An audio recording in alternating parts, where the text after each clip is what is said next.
I had a teenage patient who was raised by a single mother. When his mother contracted COVID-19 infection, she was unable to work and could not provide the food on the table.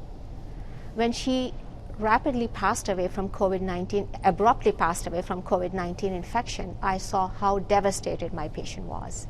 And I cannot even imagine so many other families who may have gone through during this pandemic. There wasn't just one patient or one family. For me, I cannot forget the impact of the pandemic on emotional, mental, and physical health of my patients. Being at home caused so many children to gain weight, be cut off from their friends, and become depressed. I also saw their families struggle to keep their jobs during this time. All of these problems made me more aware of the resources that these families truly needed from us providers. Now that we have a vaccine available for children, I'm encouraging parents to get their children vaccinated to help families restore normal lives and live as a healthy society.